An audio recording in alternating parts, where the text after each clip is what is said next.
The Committee on Oversight and Accountability will come to order. I want to welcome everyone. Without objection, the chair may declare a recess at any time. Without objection, Representative Corey Mills of Florida is waived on to the committee for the purpose of questioning witnesses at today's hearing. The committee welcomes the public to this very important meeting. While you are here, I want to point out to the members and the audience today that House Rule 11 provides that the chairman of the committee may punish breaches of order and decorum, including exclusion from the hearing. All participants will be required to avoid unruly behavior and inappropriate language. Expressions of support or opposition are not in order. I expect all parties to these proceedings to conduct themselves in a manner that reflects properly on the House of Representatives. I now recognize myself for the purpose of making an opening statement. Today, the Oversight Committee welcomes 4 United States Inspectors General to provide insight into the Biden administration's handling of the U.S. withdrawal from Afghanistan before, during, and after the fall of Kabul to the Taliban. No single hearing can tell the story of the United States war in Afghanistan. No single hearing can tell 2 decades worth of decisions that could have been made differently. Those decisions are debatable. What is not debatable is the catastrophe the Biden administration delivered in the war's final months, weeks, and days. For 20 years, Americans, American allies, and Afghans fought and died in a war to help Afghans create a country free from the Taliban's control. In August 2021, Joe Biden lost that war. There was no exit with dignity. It was a panic, and 13 American service members were murdered by a suicide bomber. Today, the Taliban flag flies over Kabul. There's no American military base there. There's no American embassy there. There's no hope there, especially for women and girls who are now terrorized by the Taliban. This is Joe Biden's legacy. I would like to show a short video of some of the events Americans saw in August of 2021.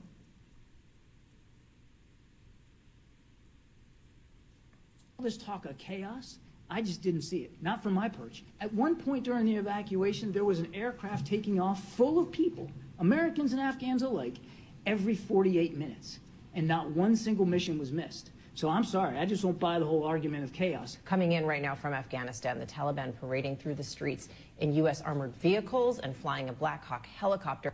Regrets about the withdrawal from Afghanistan?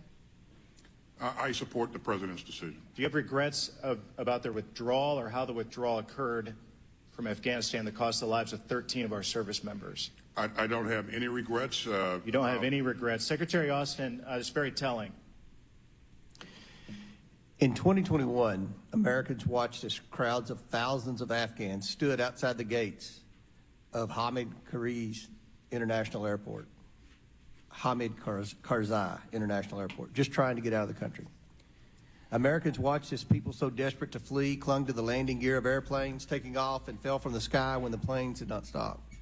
Americans watched as parents handed their infants over to U.S. soldiers, and they watched as billions of dollars of U.S. equipment, trucks, aircraft, weaponry, was just abandoned to the Taliban. The American people watched these scenes and were worried about Americans, innocent Afghans, and loved ones who were still in Afghanistan. Since the Afghan government's collapse, the Oversight Committee has wanted answers from the Biden administration, and we will get them. As our Commander-in-Chief, President Biden's poor leadership and planning led to the debacle that unfolded in Afghanistan in August 2021. Let me be clear, I was in favor of leaving Afghanistan, but it should have never been done like this.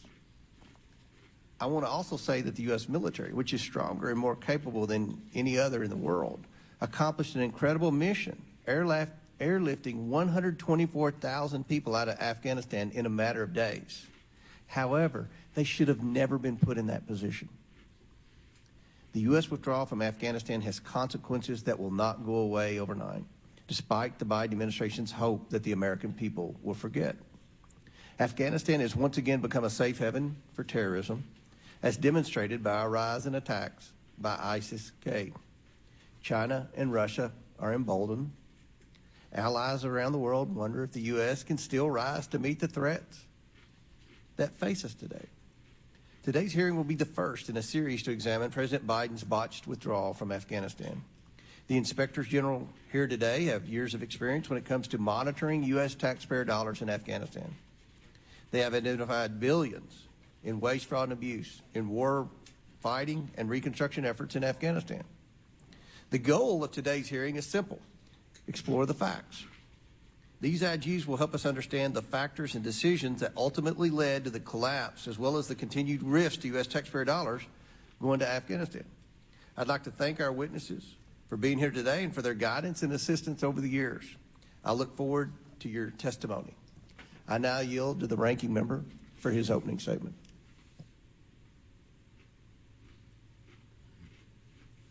Thank you kindly, Mr. Chairman, and thanks to each of our witnesses for being with us today. When I was growing up, we were taught that partisan politics stops at the water's edge. In 1983, after terrorists killed 241 American service members in Lebanon, our country united in responding to this act of savagery rather than simply blame President Reagan for what the terrorist has done. Today, however, my colleagues seek to blame the Biden administration for the cowardly ISIS terror attack at Kabul airport in Afghanistan, which stole the lives of 13 American heroes in the final days of the Afghan war. This is not just morally confused and politically cynical, but historically disoriented. More than 2 decades long, the Afghan war was America's longest war. It spanned 4 Republican and Democratic presidential administrations.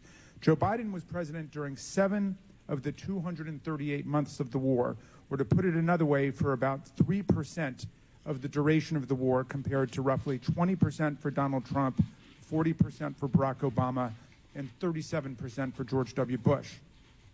The Afghan war cost the lives of more than 2,400 American service members, 3,846 private contractors, more than 1,100 allied service members, more than 66,000 national Afghan military and police, and 47,245 Afghan civilians, without even getting into the Taliban side. Understanding what led to the collapse of the Afghan government and security forces is vitally important, but it requires looking comprehensively at the dynamics of the massive decades-long military and nation-building failure, not just the last few months of the war. This hearing's absurdly narrow focus is like trying to explain why the Confederacy lost the Civil War by examining only what happened at the surrender of Appomattox. Today's witnesses have the expertise to explain the structural factors behind the collapse of the Afghan government. John Sopko, the Special Inspector General for Afghan Reconstruction since 2012, repeatedly warned for years that the U.S. lacked a coherent strategy and had not defined its purposes, had set unrealistic expectations for its reconstruction mission in Afghanistan, did not properly understand Afghan political culture and institutions, and never faced the corruption of the Afghan government. In 2019, Sopko issued a report warning not just of risks created by the ongoing reconstruction effort, but also of risks arising from the Trump administration's ongoing efforts to negotiate a settlement directly with the Taliban. And when we zero in on the final months of the war, my Republican colleagues refuse to examine the elephant on the battlefield, President Trump's disastrous decision to cut out the Afghan government and negotiate directly with the Taliban, and then to enter into a dangerously lopsided agreement with these authoritarian religious fanatics. In the Trump-Taliban agreement, or Doha agreement, Trump struck numerous bad deals and fateful bargains with the Taliban that would come back to haunt us, including the release of 5,000 Taliban fighters from prison, many of whom promptly rejoined the insurgents in their battle to recapture Kabul. Our colleagues have also conveniently ignored President Trump's decision, just 4 days after Joe Biden was declared the winner of the presidential election, to secretly order the withdrawal of all troops by January 15, 2021, a move that stunned his own military generals, in which Chairman of the Joint Chiefs of Staff, General Mark Milley, called, quote, odd, not standard, and potentially dangerous. After significant pushback, President Trump rescinded his secret order and replaced it with a directive to draw down to 2,500 troops. Months later, when President Trump begrudgingly left Washington under a cloud of bear mace and tear gas, he did so without providing the new administration any plans at all on how to safely withdraw the remaining U.S. troops or how to safely evacuate Americans and our Afghan allies within the strict timeline prescribed by Trump's Taliban agreement. This failure was not an accident, but was calculated to force Biden's hand. President Trump later bragged about this maneuver at a rally with his supporters, stating, "I started the process. All the troops are coming back home. They could not stop the process. They wanted to, but it was very tough to stop the process." Trump moved forward with the withdrawal of U.S. troops even as the Taliban increased violent attacks against the Afghan government and refused to sever ties with terrorist groups, including the Haqqani Network and al-Qaeda.